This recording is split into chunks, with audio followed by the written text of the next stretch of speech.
आज स्टूडेंट्स हम इंग्लिश में टेस्ट नंबर 7 करेंगे। Choose the correct preposition. आपने यहाँ पे प्रेपोजिशन लगाना है। She passed through the street. Next है शी इज़ नॉट एंग्री। यहाँ पे क्या आएगा? With me. She is not angry with me. Choose the correct preposition.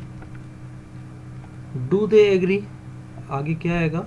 थोड़ा सोचें। यहाँ आएगा with us. He prefers tea to coffee. The program ended. जब टाइम की बात होगी तो हम at लगाएंगे। He is आर्टिकल का इस्तेमाल आपने करना है।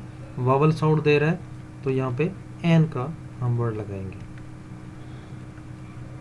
When I met him he was, ये भी आ की आवाज़ दे रहा है, an intermediate. There is a table in this room. n नहीं लगेगा क्योंकि वावल साउंड नहीं दे रहा।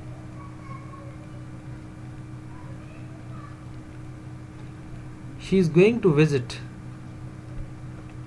the zoo, क्योंकि आप खास जू जा रहे हैं विजिट करने के लिए तो उसके लिए आप द लगाएंगे। नेक्स्ट है आर्टिकल का इस्तेमाल आपने करना है। They watched an interesting movie, यहाँ पे n आएगा।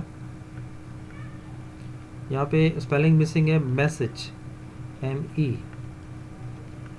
नेक्स्ट स्पेलिंग में आपका आएगा कंपैशनेट, I मिसिंग है। नेक्स्ट में आपका कर्जियस, IOUS, OU मिसिंग है आपका, तो A आंसर है। नेक्स्ट में आपके हिंड्रेंस, तो A आपका मिसिंग है। स्पेलिंग आपने साथ साथ याद रखने हैं क्योंकि ये मुख्तलिफ और जगहों पे भी इस्तेमाल होते हैं। कुलीजन, यहाँ पे I आपका मिसिंग है। दे विजिटेड द जू, तो यहाँ पे क्या आएगा? The zoo was visited by them, क्योंकि पास्ट का फिक्र है इसलिए वाज आएगा। She has not completed her work, her work has not been completed by her, पहला ऑप्शन ठीक है। शी वाज स्पीकिंग इंग्लिश, आप स्पीकिंग कंटिन्यूस का फिक्र जब भी होगा आप बीइंग का इजाफा करेंगे। इंग्लिश वाज बीइंग स्पोकन और थर्ड फॉर्म का यूज करेंगे। The patients were being cured by the doctor, the doctor was curing the patient. आपने इसको रिवर्स किया, एक्टिव में लेके आए, पैसिव का आपका फिक्र था। यहाँ पे भी पैसिव का फिक्र है, आपने एक्टिव में लाना है, तो पास्ट का फिक्र है तो just he listened nothing.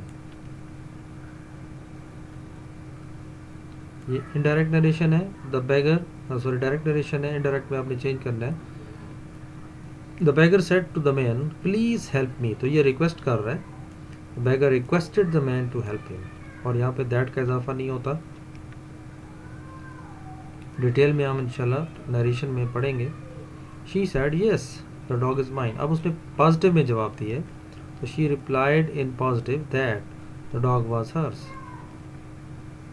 May you pass the exam, अब ये दुआ दे रहे हैं, ठीक है, दुआया फिक्र है, तो ये क्या आएगा? She prayed for me that I might pass the exams. May might में चेंज हो जाता है, यू आपका मी के साथ चेंज होगा और मी का सब्जेक्ट आई होता है, ठीक है। यू और यूअर मैंने पहले भी शायद बताया था कि जब भी फिक्रे में होगा आपका रिपोर्टेड स्पीच में, तो उसमें उसको आप रिपोर्टिंग स्पीच के ऑब्जेक्ट के साथ चेंज करेंगे। I said do they come, I asked if they come, ये इसका करेक्ट आंसर है।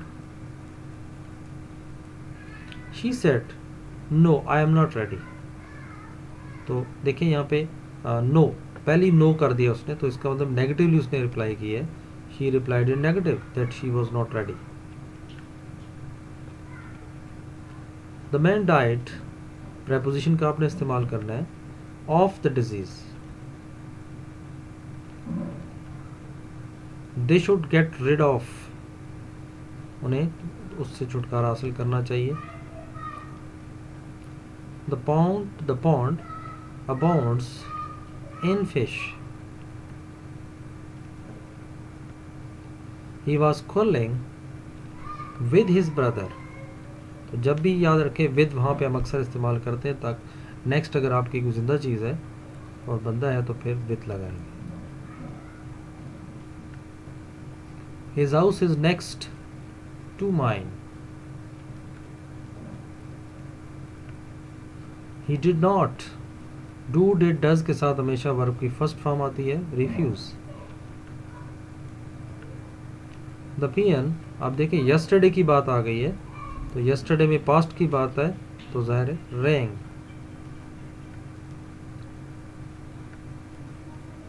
They had hardly reached when it hard. देखिए हैड की बात हो रही है तो पास्ट का फिक्र है, परफेक्ट का है, पास्ट परफेक्ट का, तो इसमें थर्ड फॉर्म इस्तेमाल होगी. और सेकंड पार्ट में सेकंड फॉर्म होगी. पास्ट परफेक्ट से पहले पास्ट होता है तो पास्ट में सेकंड फॉर्म यूज होती है. शी हैड स्केर्सली, हैड के साथ हमेशा third form crossed. They would not, will, shall, would के साथ आप हमेशा फर्स्ट फॉर्म यूज करते हैं वर्ब की hate. He is highly educated man. It has been raining, तो जब भी हैज़ बिन, हैव बिन ये आ जाएगा, हैड बिन, तो आगे वर्ब के साथ आईएनजी लगा होता है और सिंस और फार का इस्तेमाल होता है. और अगर फिक्स टाइम है हमारे पास तो हम सिंस यूज़ करेंगे, और अगर फिक्स टाइम ना होता तो फिर हम फार लगाते हैं. Please do not disturb us, यहाँ डू नॉट आएगा. She is not feeling well, ठीक है, यहाँ पे अक्सर वेल हम इस्तेमाल करते हैं. He is looking smart today, तो ये इसकी एडजेक्टिव यूज हुआ है. नेक्स्ट है child plant is called sapling. छोटा जो पौधा होता है अभी ग्रो कर रहा, शुरू करना करता है, अभी बीज से निकलता है पौधा, तो उसे हम सैपलिंग कहते हैं. The young dog is called, young dog को हम पपी कहते हैं. द यंग लायन, इसको हम कब कहते हैं. द यंग डक को हम डकलिंग कहते हैं, बतख के बच्चे को.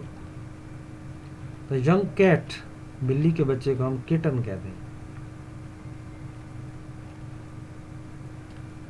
ही हैज़ बिन, तो जब has been, have been, had been आ जाएगा तो वर्ब के साथ आईएनजी का इस्तेमाल होगा, वर्किंग.